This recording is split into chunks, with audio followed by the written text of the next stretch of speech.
What did you think of the 94-foot shot, and is that now in the game plan?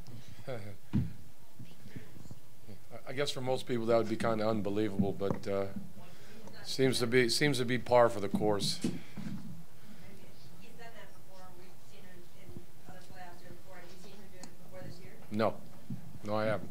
It's kind of amazing. Some of you we know, some of you we don't. If you just let us know who you are and your affiliation. That's Rachel Nichols. I did. Rachel, we know. I did see the same shot. And you we know, Jack. So. I did see the same shot when I was in high school. Steve Daly from Braintree High hit the same shot to beat us at the end of a game, tied us for the Bay State League championship.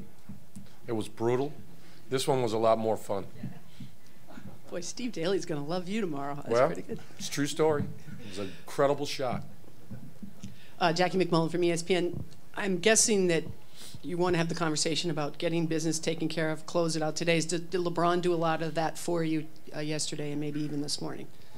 Well, we all talked about it, actually. But, you know, we know this is a game that we got to play. It's not necessarily about closing out. It's about playing well and about playing hard and playing together and trying to win another basketball game. The some result that, of course, will lead us to the next round. But, you know, we've got to play the game to do that.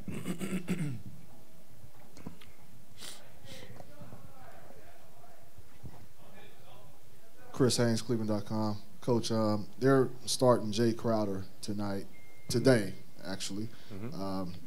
Assuming the matchup against LeBron James. What have you seen from Jay as far as what he brings to the table and some of the things that he tries to do to play Bron? Well, you know, whether he starts or not, he plays the same way. And the fact that he's starting obviously is, you know, part of a change in plans that Brad is making, potentially with some other things in order to try to turn the tide, and that's normal. They're in a situation where they have to do something different. You know, Jay will play his normal game, as we've seen up to this point. David, Doug Tribou, NPR is only a game. I want to ask about your path to coaching. When did you decide to become a coach? Did you know you wanted to do that when you were still in Framingham? And did you envision your journey being to the NBA being the way it turned out? No. When I was in Framingham, I did not see myself being a coach. But you know, for a lot of us, life just sort of takes over sometimes. And I was a professional player for many years. And I got injured and finished my career and was asked to become an assistant coach, and then not long after became the head coach because unfortunately they released the head coach. And things just kind of took off from there. Been in a lot of places and done a lot of different things, and seemed to be working for me, so I stayed with it.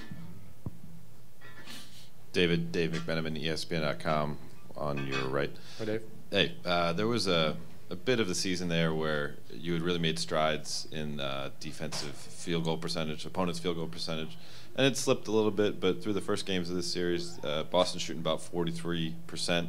What have you seen on that end that you like from your team? You know, we made some significant changes in our defense around mid-year when we changed our personnel, and obviously it had a big impact on our game and on our one-loss record. You know, making significant changes is it's not something you want to do every other day. So, you know, if there was a small dip in field goal percentage for a period of time, you know, we weren't going to go away from what was making us successful, particularly since during that same period of time when there was a dip, we were still winning almost every game. So, you know, we've tried to stay with what's worked for us with the roster that we have now. And, you know, hopefully it'll continue to carry us through. But even when there was a dip, you acknowledged it, and you said it was something that you would like the team to improve on. So I guess the difference between... Like I said, you don't go away from what's working so quickly, you know. And when we had the time and we had the opportunity to make significant changes, that suited our personnel the best, we did. Our personnel has stayed consistent, so we'll stay consistent with our approach to the defense.